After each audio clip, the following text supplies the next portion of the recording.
I feel to put some jingle bell on the arm. I think it's only fitting. On the arm. What your name? On the intro? The little intro music. It can work. Yeah. Let's find a Jamaican Christmas song, like Gaza Christmas by Cartel. Lord have mercy. Was it Black Rhino or Da Vinci? And then there's Golly Christmas with Mavada, there's Shelly Christmas with Tommy Lee. And then the other Christmas song with is Vanessa Bling or Sheba? Sheba. When we are touch it coming like, yeah. You say clean version though. Yeah, I can't, you know. My honey bunch. Okay. I feel butterfly in my belly. Oh, butterfly in your belly for the Christmas. I'm in the belly for Christmas. I like that. I like that.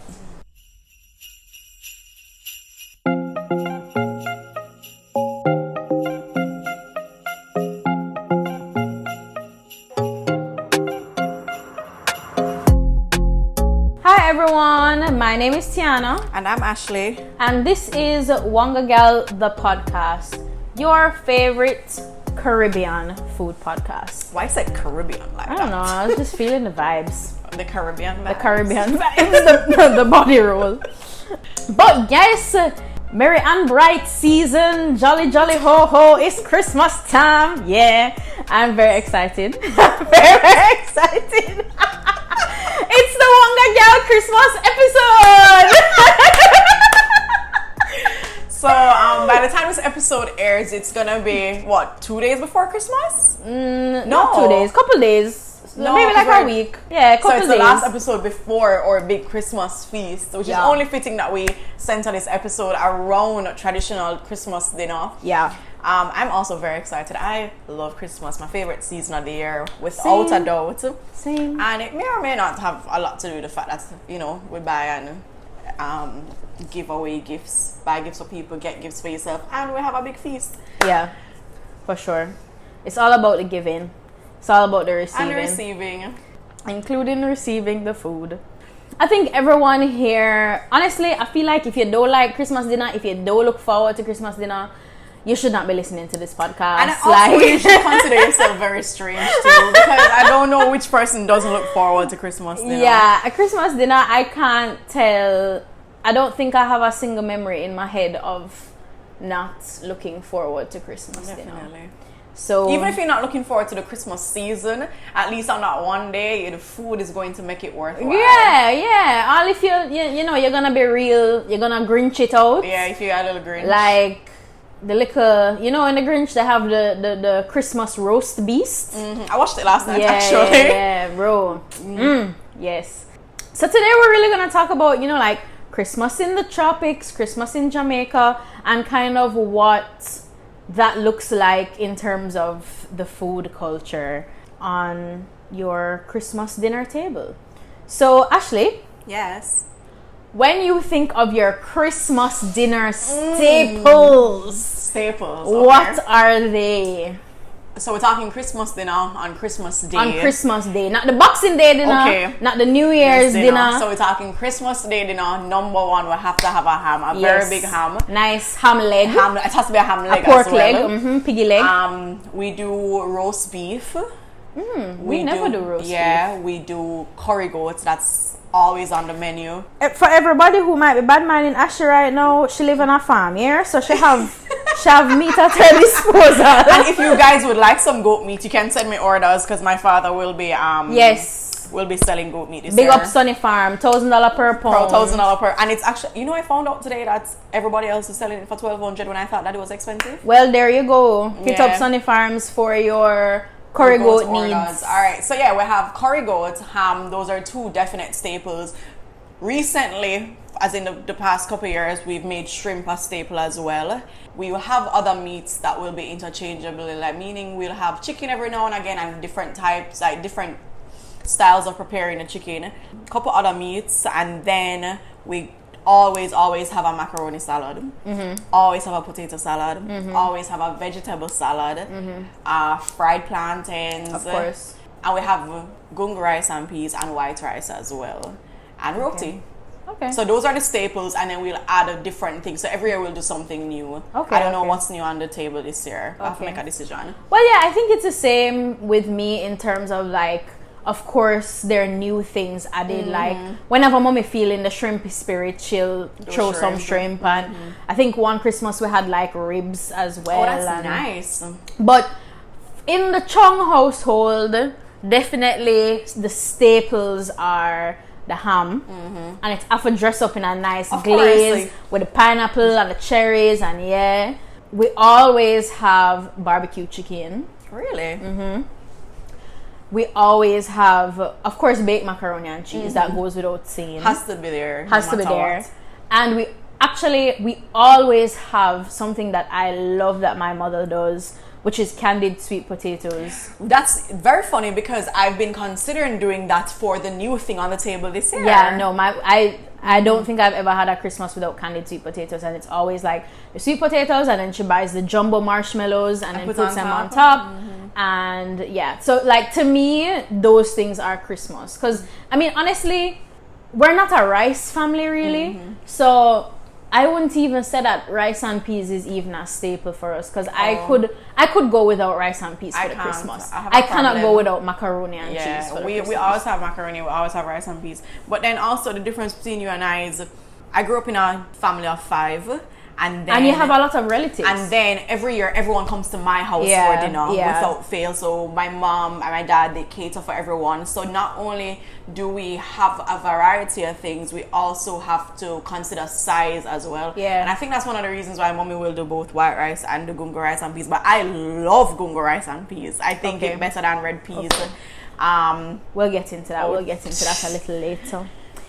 Alright, so now you know what is happening at Ashley's house for Christmas dinner, and you know what's happening at Tiana's house for Christmas dinner. Not an open invitation, it's not an open invitation. This is Corona. Even if it wasn't Corona, it's sorry, still not an open invitation. But this is Corona, so Christmas dinner will be very small at my house. I'm sure it will be smaller than usual at Ashley's house. Definitely. So, you know, and of course we encourage everyone to stay safe. Don't invite your friend and kumbolo over into your house, especially the ones coming from foreign.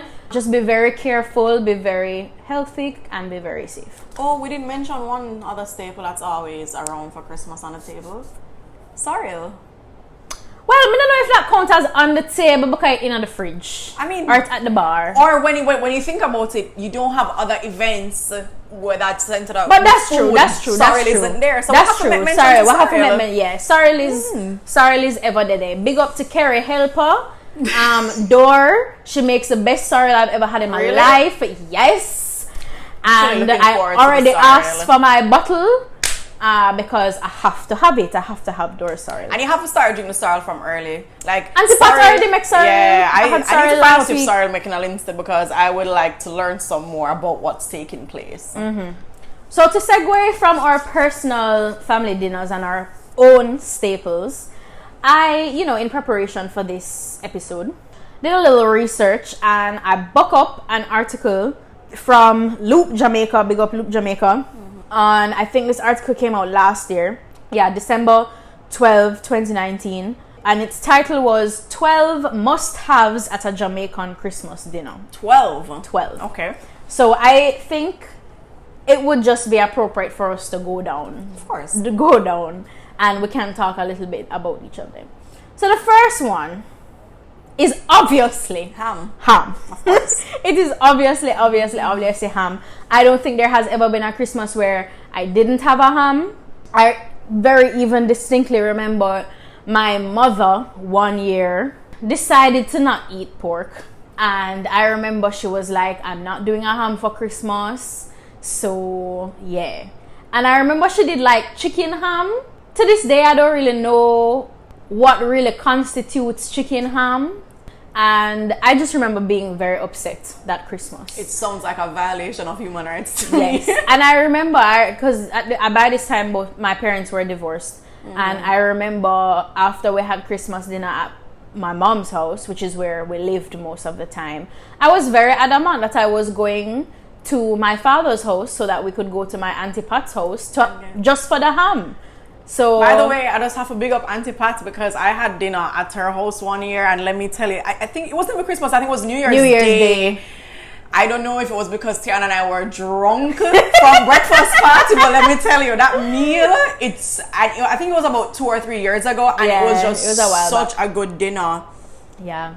Auntie Pat makes a hearty meal, man. Trust me. Spread, trust me. But yeah, so ham is a staple, Ashley. Why? Ashley has this information. That's why I'm prodding her like this. Ashley, please tell us why. Okay. Why is ham a Christmas staple? Why? So I'm going to read all of it just because I think it's all very important. So I got this article from Food Republic. You guys can go ahead and check it out, and it's called A History Lesson in Defense of Christmas Ham. It says, in an informal poll of several friends revealed what people plan on serving this Christmas. In this era of foodieism, everything from leg of lamb to fresh caught pheasant to butternut squash, risotto with escarole, hazelnuts and sage is on the menu. There will also be a heck of a lot of turkey, a shame for those birds who thought they'd escape their fate by making it past Thanksgiving, as well as duck, fish and even lasagna. But it seems that one item is decidedly absent from many a holiday table nowadays: the humble Christmas ham. No, it's not missing from the Caribbean table though. Pause. I want us to make note of the fact that this article refers to it as humble Christmas ham. It goes on to say, eating ham for Christmas seems old school because it is. Not only is it the centerpiece of the prototypical Dick and Shine Christmas, it's said to have its roots in ancient pagan ritual. A wild boar was supposedly the sacrifice of choice to the Norse god Freyr, who is associated with harvest and phallic fertility. When pagans were converted to Christianity, the porcine meal became linked to Saint Stephen, whose feast day is December 26th.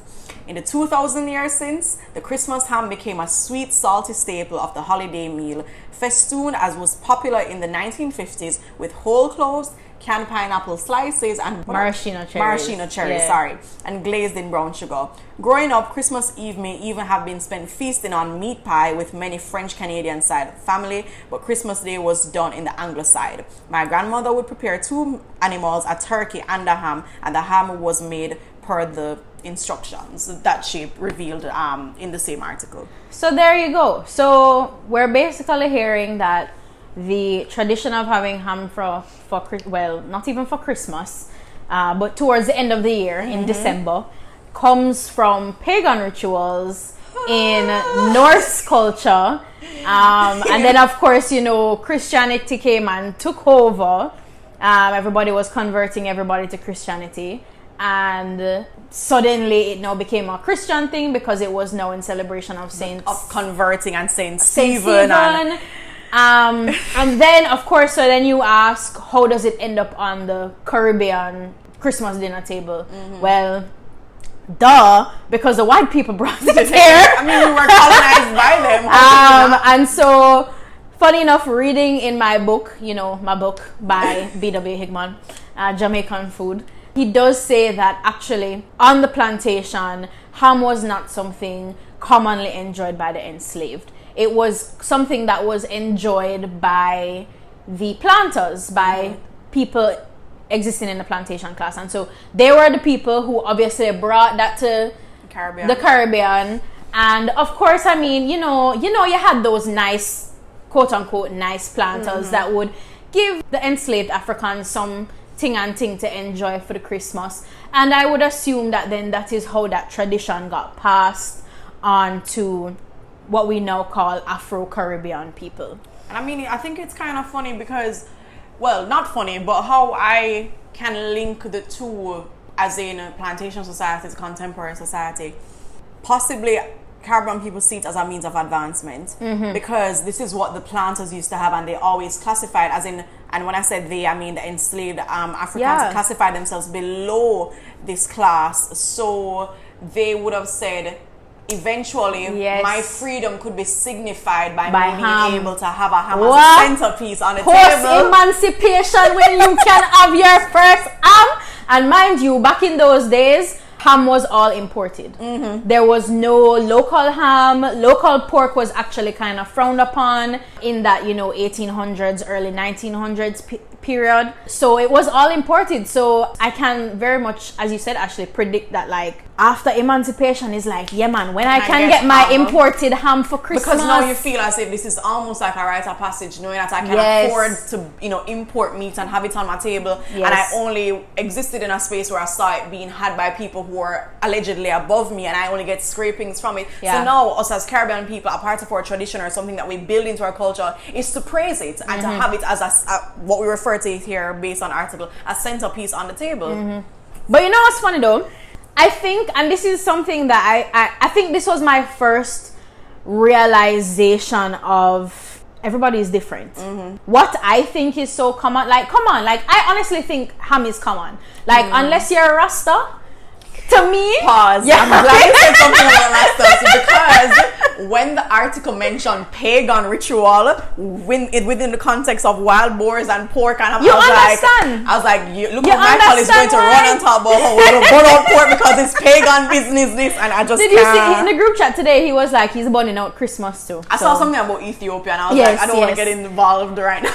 Anyways, so for me, like, ham, I think more than anything else, like, of course, there are all the other Christmas staples, sure, but ham is my front and center star of the show for Christmas. Like, Christmas can't exist without the ham. And I think I've developed a personal attachment to it in recent years. So, I mean, I always loved it, but it's been my responsibility in the past couple of years to make the glaze and prepare it and decorate it. So it's like every year when whenever somebody come over and be like, geez, the ham tastes good this year. And I'm you can say like, that was me. Yeah. But when I went abroad and I was now socializing with all of these different people, mainly Americans, but even people from other parts of the world, realizing that ham, and the reason why it come to me was because of what you read in your article, saying that what's missing from a lot of tables these days is the humble ham. And it really dawned on me that it is. And I remember putting two and two together and realizing, I remember I had a conversation with one of my friends at Vassar, and she was telling me that for Christmas, her family does like Mexican food. Is she Mexican? No. Not a medicine. Like, they do like enchiladas and tamales and stuff like that. And I was like, you don't do ham? No, but why are they doing Mexican food? It's just, I guess that's just their little tradition. I don't know why it started, but I was very confused as to how one could be so comfortable with having a Christmas without ham. But then I realized that part of it is because they have Thanksgiving, which is about a month behind. And when you think about it, when you have this big old dirty everlasting Thanksgiving feast that has ham as well as turkey as well as everything else that we consider Christmas staples, by the time Christmas come around, you're broke and you're tired. Like, you can't do that again. You can't do that big feast again. Come on. Okay. I take your point and I agree to an extent. But even with Thanksgiving, you realize that the centerpiece is definitely turkey. Yeah. And even if they have any form of pork substitute or just alternatives on the table that is, you know, pork prepared anyway, more than likely it's just not ham. Yeah. And they make turkey the center and everything else just around it. So I feel like from my observation and my experience, ham isn't even that big for them for Thanksgiving. It's more turkey. But on the note of Julia having Mexican food for Christmas, it could possibly be just, you know, a personal tradition that her family has. But you know what that says to me, because you and I had the same reaction to hearing that she had Mexican, it just goes to show the importance that we as Jamaican or Caribbean people place on food for certain holidays. Because we could never, like, I could never bring that idea home to Sonny. Like, it would have never flown out of the house. I think I would combust. Yeah, and I personally would never accept that. Yeah. And it's because we have this tradition that's engraved in us from birth, because we wake up, so some Christmas mornings we wake up and we can't even get breakfast for you because the stove is covered in pots from cooking for dinner. My sister and I used to have a song. When, of course, my sister is vegetarian, but back when she was a meat eater, happy belated birthday, Breezy. Yes. When we would stand around the stove while the oven while the ham was in there, and we'd sing a song. It was to the tune of the Lotto song. Oh my God! So it was like, Hame, hame, hame, hame. Dun, dun, dun. Hame. And I remember my mother, same as you say, because you know that you make the ham, it just make you feel so good when people say it tastes good. I feel like my mother felt the same way. Like, she felt so good knowing that Brianna and I were like literally having a ritual over the worshiping the stuff because the ham is in the oven. And yeah, I remember, like, when I tell you ham was a big, my mother used to work for Grace Kennedy, and I remember they'd get like special prices on ham. And I remember she would get her ham from November, and she would always get 4 ham. She would get one for my sister's birthday, which was early December, one for Christmas, one for New Year's, and one for my birthday in March. Like, that's how big of an impact ham had on my household. The ham, I feel like even the dinner now is centered around the ham, and the second the ham done and it's dressed, when it put on the table, everything else just magically appears around it as well. And everything is about what complements the ham, what goes best with the ham, and you put such importance on it. And to be honest with you, I can't imagine considering Christmas dinner to be Christmas dinner if ham is not on the table. It don't make sense to me. It could have been pagan ritual same way. To all the people who don't eat pork, I am sorry and I respect your decision, but no. But I have to have it. That entire conversation with Julia just made me realize, like, people are different. Cultures are different. But definitely. You know that in Japan, you know the staple meal for Christmas in Japan is a bucket of KFC. I mean, I'm not mad at it. So like how we have, literally ham is to us what a bucket of KFC is to a lot of Japanese. Started. I think it's just that Christmas wasn't that big over there because they're not Christian. A lot of people in Asia are not Christian. They don't and so I think KFC then went over there and they were like, yo, marketing team was like, we'll have to do something. We'll have to big up the sales in December. And they just ran with it and the Japanese people took to it. It's weird. It's weird, but crazy. It worked. That the power of marketing, yet again. I mean, when I think about it, we have marketing for food directed at Christmas deals. For sure. So we have festive feasts from KFC. We have Hamtastic with Wendy's. That we're going to try on Saturday. Hamtastic.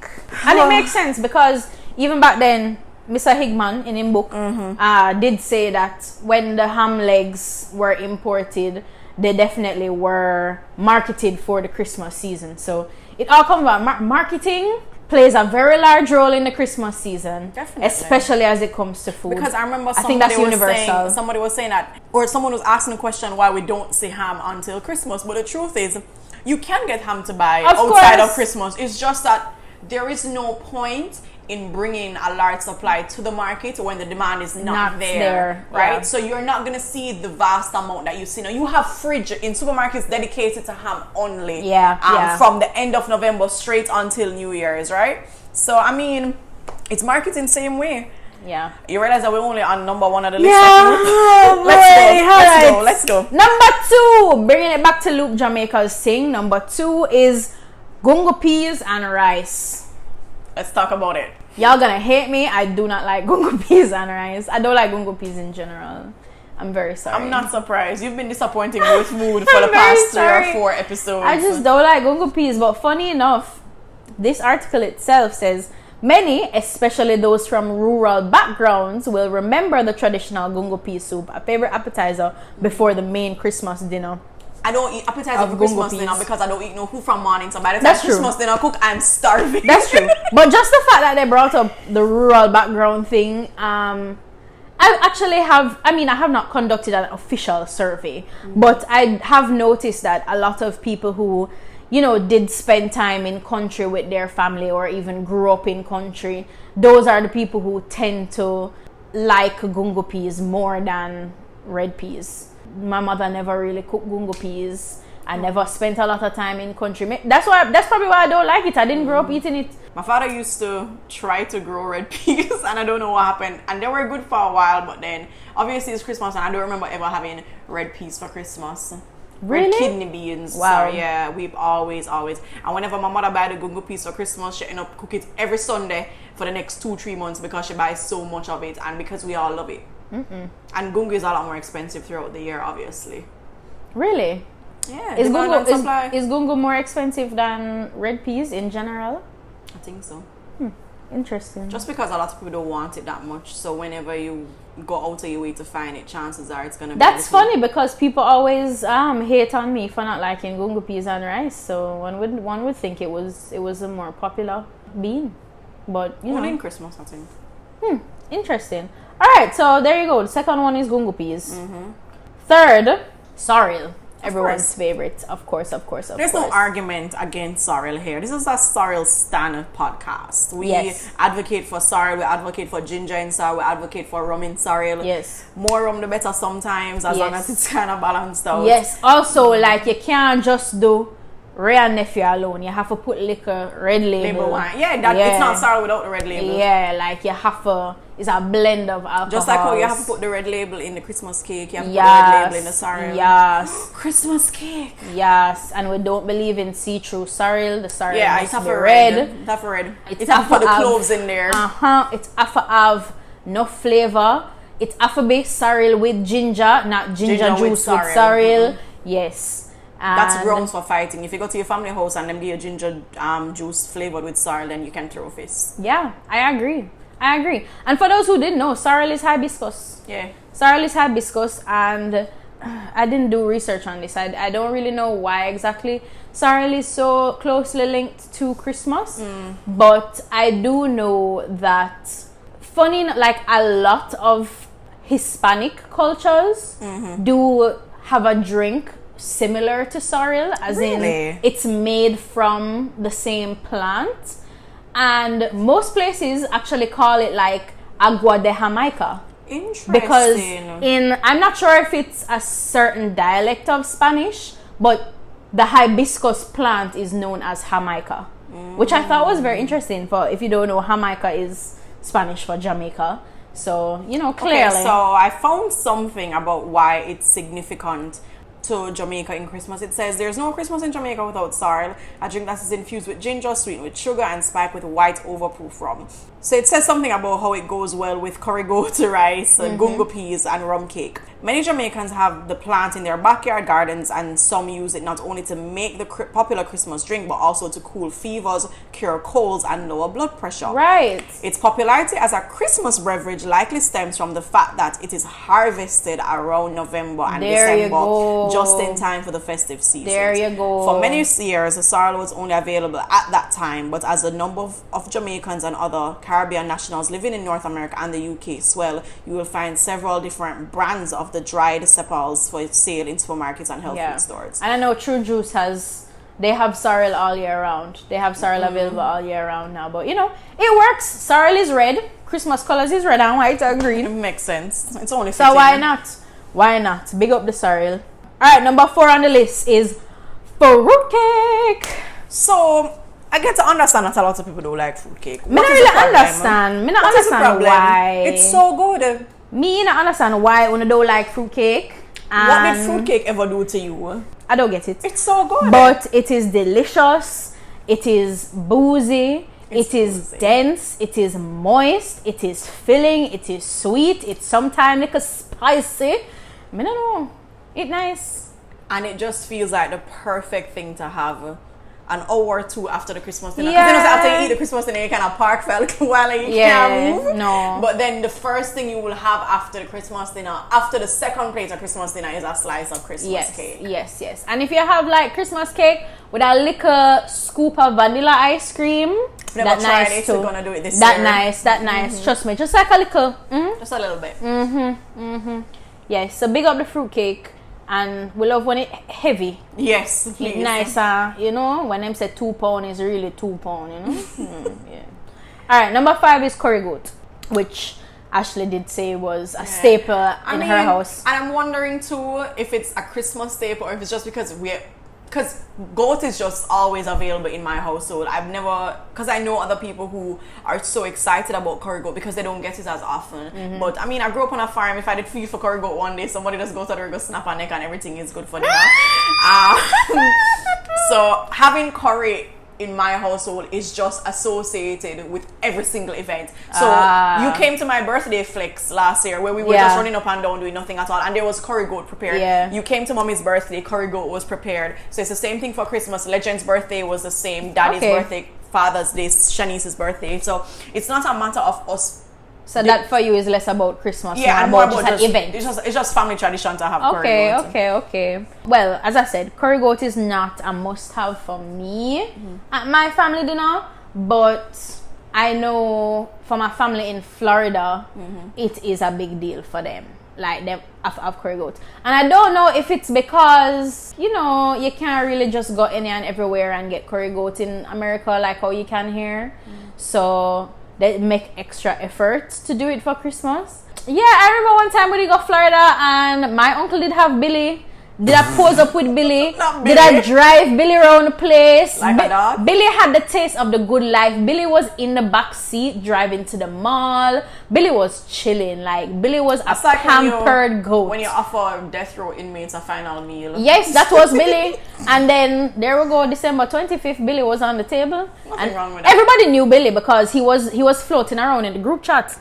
I mean, Campion did the same thing for us. We used to get Billy on the feet and then on a Thursday, used to have curry goat. That's true. So, yeah, I feel like curry goat is one of those things. It's like a yes or a no, depending on the family. I mean, most people don't even cook curry goat. But Jamaicans love curry goat. And I get in general, that.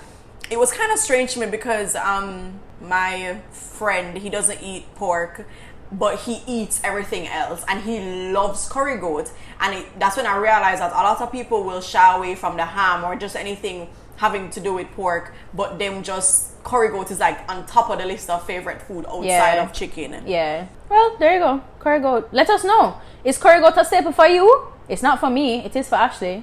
It must be for some other people too, so let's know.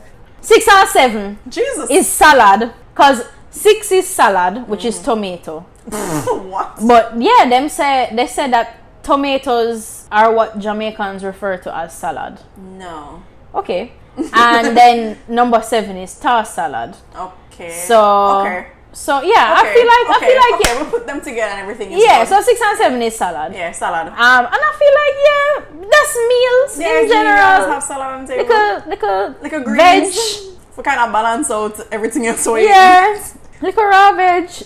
You know how Jamaicans say them have to have something else. Yeah. It can't just be carb and protein. It have to be, them have to make themselves feel good, make them eat a little leaf and thing. Alright, so number 8, macaroni and cheese. Yeah, there's no debate about it. The macaroni and cheese must be present on the table. And whatever way you prepare it, that's fine. That's your business. But as long as it is there in a baked format, then it is acceptable. Yes, with like a breadcrumb on top. A little Parmesan cheese to get a little crusty. Yes, no. And when you slice a big chunk out of it, you get the cheese pull. Yes. No, I love macaroni and cheese. So I actually a very good baked even outside of Christmas. Definitely, we have it every now and again. Yeah, like I remember one time somebody asked me what my spirit animal was, and I was like macaroni and cheese. Mine is a deep fried Oreo. There you go. So macaroni and cheese. Just after the day, if it do the day, it's not a meal. Go back to your yard, make it, and come back, and then we can have Christmas dinner. You know why I feel like sides are so important? Because that is what you take afterwards. Like your second and your third meal may not be everything on the table, but it's a little bit of a ham, some macaroni, some potato salad, and you're good. The macaroni is what I have days after Christmas. Yeah, because we make so much. Like I will literally just eat macaroni alone. Honestly, I can't wait for this Christmas dinner because Mommy said she not invite enough people, but she cooked the same amount of food, so that just means so there'll be a lot of leftovers. I care about the whole of the food come back at town, and I'm not cooking for days. There you go. All right, number 9 is chicken. Doesn't say specifically what kind of chicken, but it's the same thing with us because I said chicken and I said whatever way we decide to prepare it, and you said barbecue chicken. I think we mostly just do like fried drumsticks, so it's easy to eat and easy to fit on the plate. I mean, it makes sense. Chicken is the most consumed protein in Jamaica, so of course, what would any sort of meal? What would any sort of meal be without chicken? And every time I tell my father, say I want some fried chicken, he vex up himself and say, Ashley, we can't bother do so many things. And then him just say, all right, and go do it anyway. I feel like, actually, I don't think I've ever seen a Christmas meal with fried chicken. I feel like maybe because fried chicken is like such an everyday thing. I think we do it simply because it balances out everything else. Because we'll have elaborate ham, the shrimp, the way we do the shrimp, and the roast beef. And sometimes, if daddy find a piece of pork, him roast it outside. So it's not like ham, but it's just roast pork, roast beef, curry goat. We just want something familiar. And fried chicken's a different texture, and it goes with every bit of the sauce, with everything. Okay, yeah, that's versus true, having a barbecue chicken that going to clash with the curry gravy, and you know how I feel about curry gravy and chicken. So mix that with the barbecue sauce is just kind of a lot. So we just have it there for something familiar. Plus, I have baby cousins who will come all the time and want the chicken. So Dominic and Daniel will always want fried chicken. Poor children, that picky. Okay. Relate. So I see a number 10 right here, and I don't know how I feel about this because I never yet see this before. What's that? Carrot juice. I don't know carrot juice to be something that people do I feel like around take up my phone Christmas and call time. my father right now and ask him if carrot juice is something, because it feels familiar but not so much. I don't know. It feels familiar but not so much. Because I know my mother used to make carrot juice for my father, but it wasn't specific to Christmas. yeah, I've had carrot juice right throughout the year. Yeah, but on like Christmas Day, I don't know if it's something that's so important for us. Does it need to be in this list? Question. For Christmas dinner, is carrot juice very important? Like, would you consider it to be a Jamaican staple to be on the table? No? Daddy said no, just lime and sugar. You don't need Lime and sugar? Alright, I soon call you back.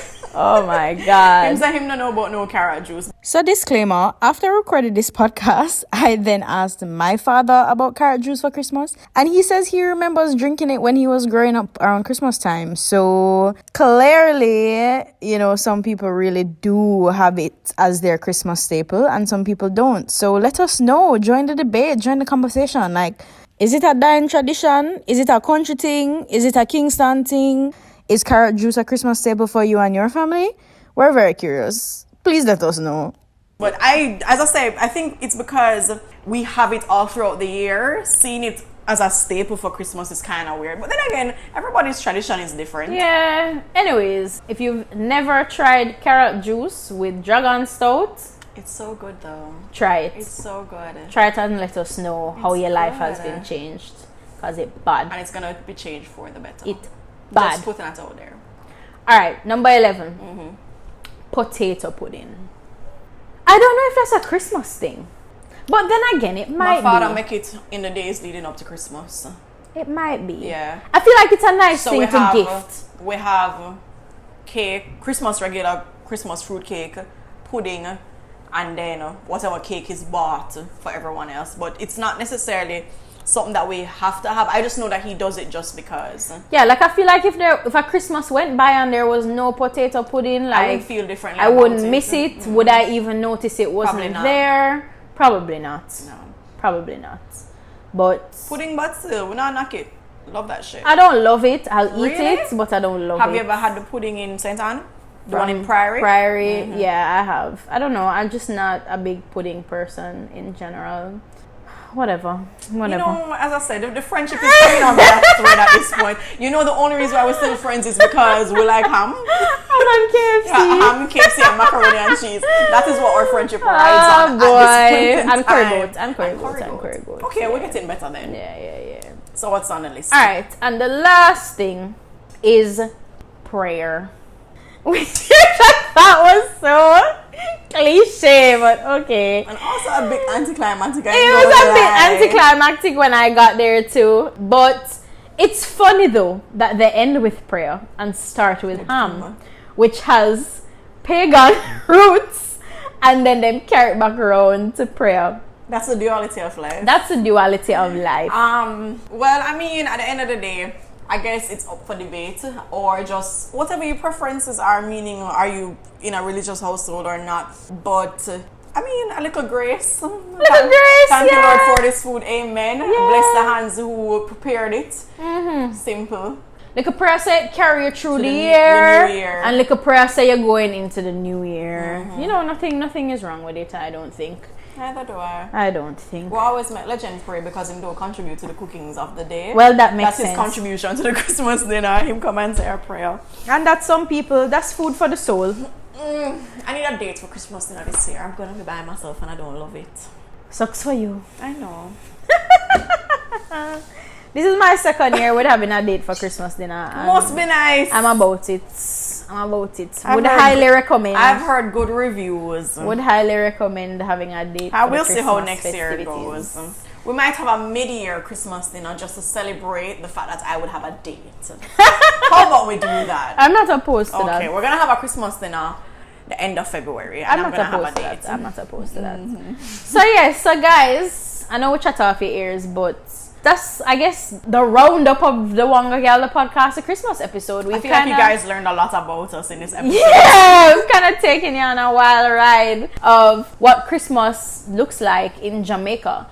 And I know that even within the Caribbean, Christmas looks different because, for instance, a lot of other Caribbean countries, a Christmas staple for them is like eggnog or what they call punch or creme, which is popular in Trinidad and some other Caribbean islands as well, which is, it's just like it's a type of eggnog, a boozy, more spiced version of eggnog. And I know in Trinidad they also have this thing called pastels, which is like, I think it's cooked in like a banana leaf, but it's like, it has meat in the middle of it. The first time I saw it, I thought it was dukunu.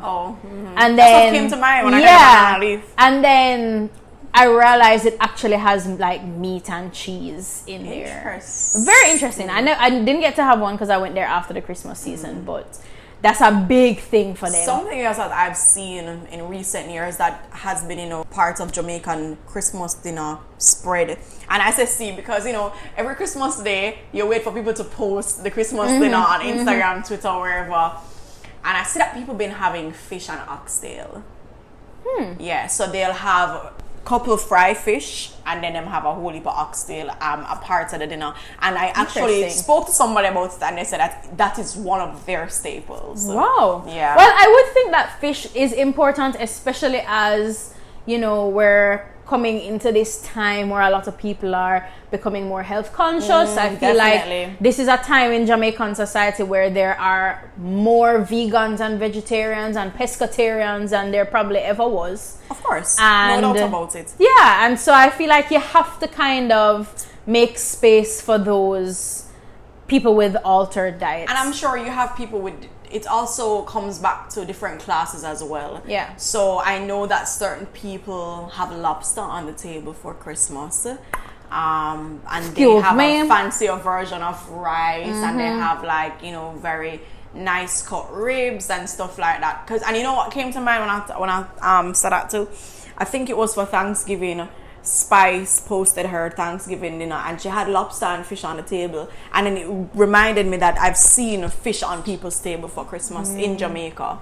Well, I can also imagine too that like it's also cultural, because imagine if you live in a fishing village. Yeah, of course. And maybe your father or your mother are fishermen or women. I'm sure that fish and lobster and those things would probably be staples of your Christmas dinner. I mean, I'm all for supporting, perpetuating, and just keeping up certain traditions and culture just to preserve it. But I'm also big on introducing something new as well. So we have our staples, yes, but just like it's not from a bond we're having shrimp. Yeah. It's just that we introduced it one year and it was really good and we decided to keep it. So we always want to, what can we do to make the Christmas dinner a little more exciting than it was last year? So it's about pushing the boundaries and, putting something on the table that no one has had before and seeing how well it works while still supporting the tradition and the culture that you're used to. Yeah. And that's what we advocate for on WongaGyal, the podcast. Yeah, for sure.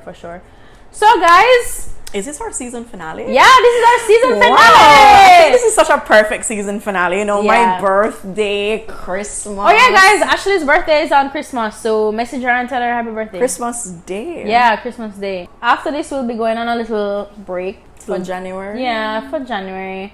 I don't know when we're gonna come back, but we'll be back. We're definitely gonna be back. We'll definitely be Let's back. see what we can do to make the next seasons better than the first. But Yeah. thank you guys so much for joining this journey with us. It's been exciting. And thank you to everyone who continues to listen us chat off on the ears every other week. And thanks for the compliments and the feedback. The It's been so helpful. appreciative. Yeah, and honestly, guys, like, just thank you. Have a very, very, very, very Merry Christmas. Have a safe Christmas. Have a very safe Christmas, a healthy Christmas. And all the best for the new year. all the best for the new year. Let's hope that the next one is better than this one. Yeah, you know, we Wow. big up 2021. Things have happened for you. Yeah? Yeah. Praying for the All best. right. As usual, join the conversation and let us know what are some of your Christmas staples. Follow us on WongaGyal on Twitter and Instagram. And we'll see you guys in 2021. Bye. Bye.